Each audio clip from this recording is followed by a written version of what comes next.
Clémentine, tu fais partie de la programmation de la saison 2022-2023 du Bel Ordinaire où tu présenteras une exposition personnelle. Est-ce que tu peux nous parler de ton intention pour cette exposition?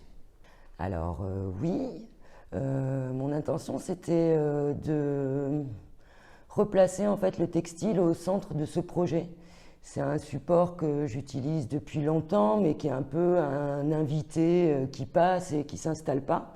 Et là, j'avais envie de lui donner une autre place et de me concentrer vraiment sur ce matériau qui m'intéresse depuis longtemps. Et en fait, je suis tombée un peu par hasard sur un reportage qui parlait de Coco Chanel et on est arrivé à l'hippodrome de Pau et dans la salle des Kazakhs puisqu'elle a été amoureuse d'un turfiste qui lui a offert un cheval et qui l'a amené en fait à créer sa propre Kazakh aussi. Et devant cette salle des Kazakhs de l'hippodrome de Pau, je sais pas, il y a un truc qui s'est passé, cette débauche de couleurs, je trouvais ça complètement fou.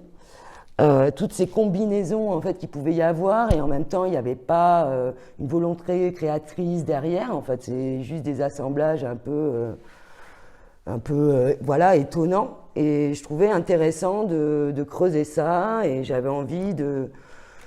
Et bien, j'ai commencé à faire tout un tas de dessins de textiles qui répondaient un peu au code des Kazakhs, qui sont donc très codifiés. On ne peut pas utiliser plus de 3 couleurs. La façon dont on dispose les motifs, c'est prévu à l'avance.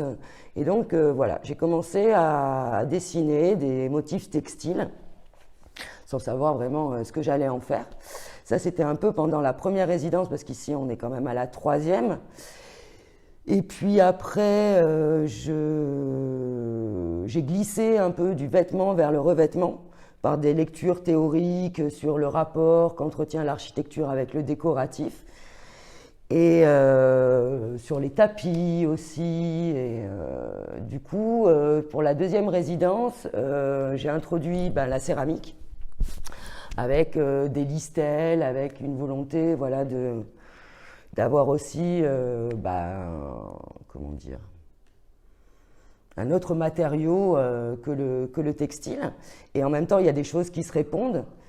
Et du coup, aller peut-être chercher du côté du palimpseste avec des superpositions entre le tapis, l'architecture, le vêtement. Voilà. Et donc, dans cette 3e résidence, qui est celle d'aujourd'hui, oh ma beauté, donc j'ai invité Fabrice à venir me rejoindre pour installer un four qui est là depuis déjà quelques années et qui n'avait pas pu être mis en place. Et pour ce projet, c'était l'occasion de développer la céramique et donc d'inviter Fabrice qui lui a plus de technique, qui a déjà installé des fours, qui peut m'aiguiller sur la cuisson que je ne connaissais pas. Et donc voilà. Et puis aussi retrouver Sophie Cure, que j'ai croisée pendant ses multiples temps de résidence et pendant les multiples miens. Et du coup, là, il y a aussi quelque chose qui s'est fait. On a envie de collaborer. Donc là, on est allé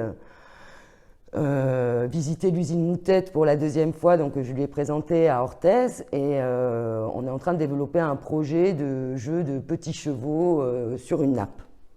Voilà, pour rester un peu dans cette thématique. Ok, donc derrière, c'est des motifs qu'on voit du motif principal de l'expo à venir, c'est-à-dire la Kazakh. Alors derrière, c'est d'abord Zéro.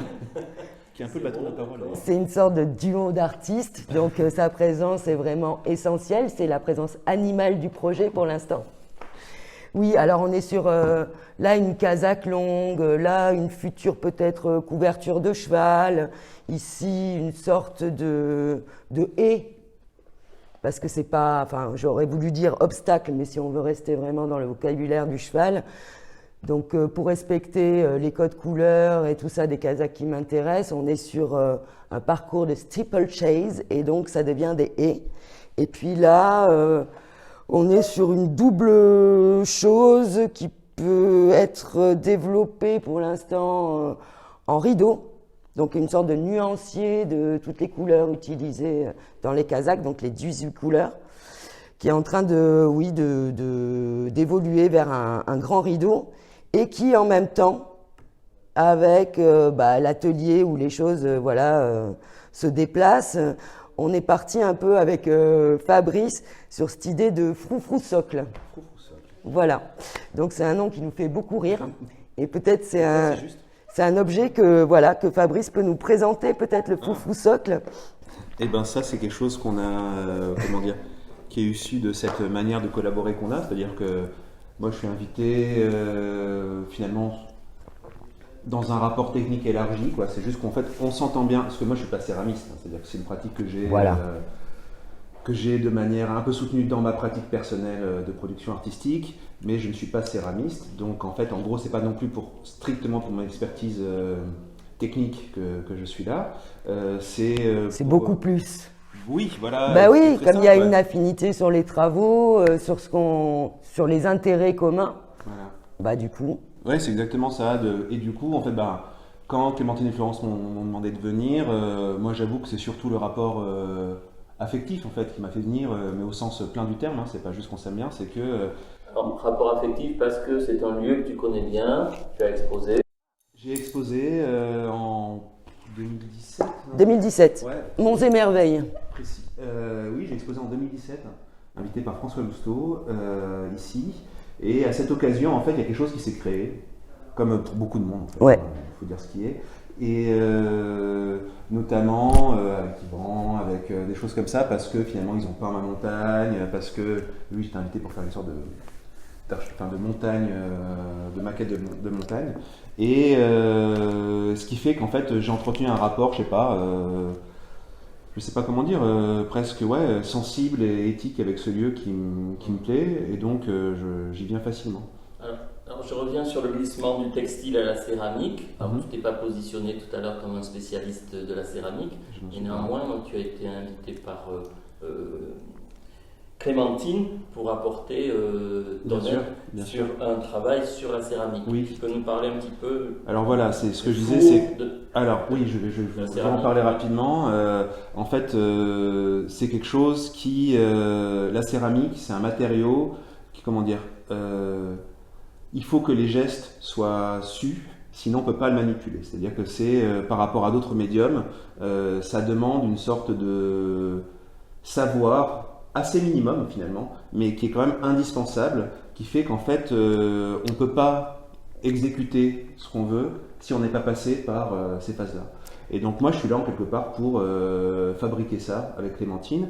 Et au cours de justement de ce dialogue entre ce qu'elle veut, ce que la céramique peut, et ben du coup, on se retrouve dans des dialogues formels, par exemple sur la brillance, sur la couleur, sur le carreau, la planéité, des choses finalement assez strictement techniques, mais qui, à mon sens, font la précision d'un objet et donc la précision d'un travail.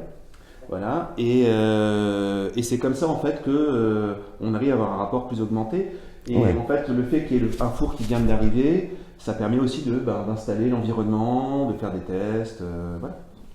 Alors j'ai cru comprendre qu'il y avait du retard, vous attendez des matériaux, ce qui ne vous permet pas de passer un petit peu plus à l'action. Non. Mais ils vont arriver, voilà. Et c'est à partir de là que vous allez rentrer dans le vif du sujet. On y est déjà, en plein dans le vif du sujet, parce que autour de ça, voilà, c'est... Comme disait Fabrice, c'est un rapport augmenté. Comme on parle, comme on a des affinités, on parle tissu, on parle machin, on échange beaucoup. Du coup, il y a des idées, des choses qui se répondent, et ça va bien au-delà, quoi. Là, on n'a pas fait de céramique, et pour autant, j'ai l'impression qu'on a beaucoup avancé et beaucoup travaillé. Il y a des choses, on se montre des dessins, on parle de tout, de rien, et des fois des choses très précises, et c'est de là que le froufrou socle est sorti, par exemple. Oui, c'est ça. Ouais, et en fait, ça fait sens, c'est-à-dire qu'on est d'accord qu'il y a une chose qui serait de l'ordre de l'anecdote, mais qu'il n'y en ait pas une dans le sens où, en fait, c'est à force de parler d'intention et technique et artistique que des objets, en fait, tombent juste. Et par exemple, ça, c'est quelque chose que Clémentine avait fait, mais qu'elle n'avait pas vu. Et le fait d'être là, moi, ça me permet d'avoir un regard extérieur aussi sur le travail qui fait que je vois des choses c'est pas moi qui les ai faites, qui les ai pensées, c'est elle, mais sauf qu'elle les avait pas vues. Il repointe des choses que j'ai déjà mis en place, en fait, dans des essais, et que j'aurais pas forcément formulées. Et moi, je suis très contente de pouvoir avoir... là, on était 3 avec Sophie à partager cet atelier. Donc, une graphiste, un plasticien, mais qui a aussi des connaissances techniques sur ce matériau qui est la céramique, et puis moi en tant que plasticienne. Et c'est vrai qu'il y a une sorte d'alchimie qui s'est faite, et les choses se répondent, et très naturellement, ça se fait. Et il y a des pièces qui vont sortir de ces moments-là. Et voilà. Merci beaucoup. Ben, de rien. Merci.